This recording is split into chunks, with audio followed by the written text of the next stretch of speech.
Ежегодно на январское совещание педработников выносятся наиболее актуальные вопросы образования. В этом году темой совещания является введение ФГОС, результаты, проблемы, перспективы на примере города Якутска. Вот уже 8 лет как начальные школы и 5 лет основные школы республики учатся по федеральному государственному образовательному стандарту основного общего образования, или вкратце ФГОС. Каждая школа и в целом система образования имеет образовательную программу, и в рамках образовательной программы школа делает планы на ближайшее будущее и на учебный год. И используя кадровый потенциал и материально-технические условия, те возможности, которые есть, школа в разных направлениях реализует федеральный государственный образовательный стандарт. Совещание идет в форме семинара. Выступают представители школ, дошкольных учреждений, специалисты управления образования города Якутска и подросткового центра. В первой половине 24 января семинар прошел в 3 школах – в СОШ номер 5, 31 и 33 на тему «Образовательные программы как основной механизм реализации ФГОС». Ключевыми позициями для нас стали это обеспечение преемственности между уровнями образования, а также достижение приемлемых показателей качества и выстраивание такой индивидуальной образовательной траектории для достижения успеха каждого ученика. Очень сильно обогащает школьную жизнь внеурочная деятельность. В этом формате у нас традиционно сильно развиваются такие курсы, как финансовая грамотность, безопасное колесо, патриотические объединения, и новое звучание получили наши детские общественные объединения. Переход на ФГОС предъявила высокие требования в части самостоятельности и ответственности школ в разработке своих образовательных программ, выборе средств обучения и воспитания. Школы представили опыт реализации основных и внеурочных программ, показали выставки проектных работ учащихся, организовали дискуссионные площадки для молодых учителей. Во второй половине дня площадкой для работы стала НПСОШ номер 2, где семинар продолжался на тему управления развитием образовательных практик, где доклады были распределены на 5 секций. Функциональная грамотность, развитие метапредметных компетенций, развитие форм и оценки достижения планируемых результатов, воспитание и социализация в условиях ФГОС и цифровая образовательная среда как условие ФГОС. Я выступаю в 4-й секции, это воспитание и социализация, с докладом из опыта школы по воспитанию и социализации, по воспитательным программам.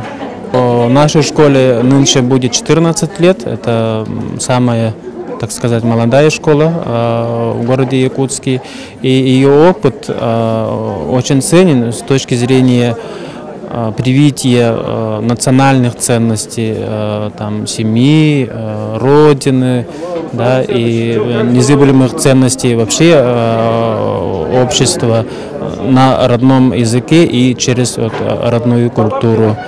И у нас есть свой путь, это, конечно же, сильная работа с родителями, и не только как с участниками образовательного процесса, а как с полноправными ее членами. То есть они непосредственно имеют отношение к формальному, неформальному и информальному виду образовательной деятельности внутри нашей школы, что имеет свои плоды хорошие. Наша секция номер 1 развитие образования. В конце дня состоялся пленум, где модераторы секции ознакомились с резолюцией своих направлений, а директора школ выступили по отработке образовательных программ. Основные моменты были сосредоточены на несовершенстве нормативной и методической поддержки школ, на разработке индивидуальных учебных программ в свете введения ФГОС в 10 и 11 классе, на финансировании и модели штатного расписания. В то же время ясно, что эти проблемы – дело времени. Ведь уже нет таких проблем, как отсутствие УМК, отвечающих требованиям ФГОС, нехватка кадров, Дистанционное обучение стало нормой в общеобразовательных учреждениях, где есть интернет, и даже были предложения по профильному электронному обучению и введение второго иностранного языка. Учительское сообщество бурно обсуждало планы и перспективы и вносило свои идеи.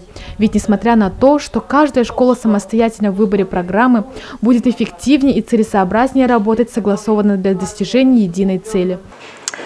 2019 год объявлен главой города годом добрососедства. И управление образования, как и другие структуры администрации, приняло на себя в рамках данного года дополнительные функции. Они касаются таких моментов, как расширение сотрудничества с другими муниципалитетами и все мероприятия, которые в этом году управление образования будет инициировать, при поддержке наших образовательных учреждений, при поддержке участия наших общественно-профессиональных объединений, это совет директоров, совет заведующих, совет заместителей директоров, они будут направлены на взаимодействие как внутри самого города, так и на взаимодействие с образовательными учреждениями нашей республики. 25 января намечается интересный семинар «Реализация ФГОС в начальной школе» на примере ЕГНГ, Саха-гимназия, а также по критериям качества в начальном образовании в Саха-политехническом лицее. После обеда в МАБУ СОЖ номер 18 состоится семинар по модулям из опыта работы управления образования окружной администрации города Якутска и завершится совещание круглым столом о сотрудничестве по развитию управленческих и образовательных практик между муниципальными образованиями, где почетным приглашенным гостем будет мэр города Якутска Авксентьева Сардана.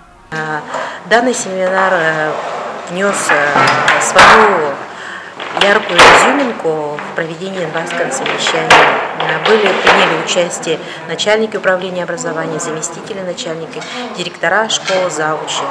Мы думаем, что все цели и задачи данного семинара достигнуты. Определены важнейшие пути развития и дальнейшего внедрения ФГОС, внедрение которого мы должны завершить в 2022 году.